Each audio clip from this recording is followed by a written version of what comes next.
Hi guys, today I'm going to talk about extensive reading, which is a complementary mode of reading of intensive reading, which we have seen the other time. What is extensive reading? Well, from the word itself, extensive means that you are doing something for an extensive or an extended period of time. In this case, the main goal of extensive reading is to read for the pleasure of reading as much as you can, and reading to get information, but also in terms of language learning, to get exposed to as much language as you can. Because reading, no matter what happens, even if you don't deconstruct a text, even if you don't mark every single word, it's still reading extensively means to get exposed to a lot of interesting ideas, as much as obviously as well as a lot of words and a lot of sentences. So what should you read if you want to do some extensive reading? Well, you can read graded readers, and I quote here the graded readers from Wikipedia. They are like easy reading, I'm reading here, easy reading books to support extensive reading,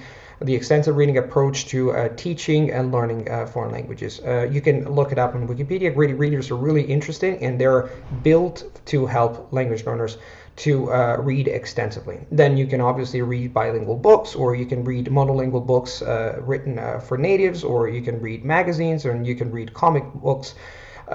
So you name it, there's a lot of things that you can read. For how long? Well, this can vary. It can be 30 minutes to 1 hour to 2 hours to even 3 hours if you have the time. The main goal here is to read as much as you can. So it's not like intensive reading that you have to limit yourself to 30 minutes, but you can read for as much as you can. Once again, differently from intensive reading, you can read when you feel like reading, and possibly when you are relaxed. For example, at night, you don't have your level of energy, your energy level doesn't have to be necessarily very high. Normally I read at night or in the weekend, for example, in the morning, in the park, whatever you want.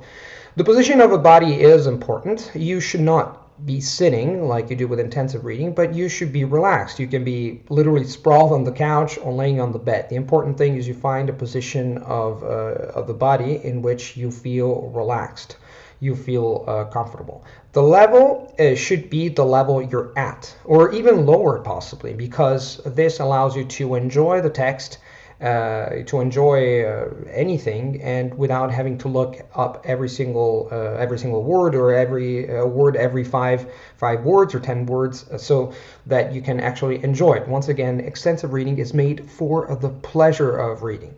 And when do you do this? Well, this depends on the level. You can do it at various levels. For example, if you're a B1, you can find graded readers at that level, so that allows you to keep reading without having to look up words. Normally, extensive reading is obviously great when you have a level which allows you to enjoy anything without having to look up words. For example, when you have a C1, or even better, a C2 level. And this is the natural mode and the maintaining mode. You read a lot to maintain languages, more to expand it. But reading, whenever you do, and whenever you do it, is greatly beneficial. Remember that.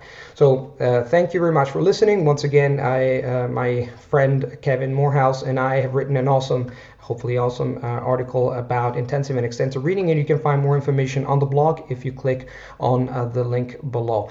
Thank you very much for listening to me, and I'm going to talk to you very, very, very soon. Bye.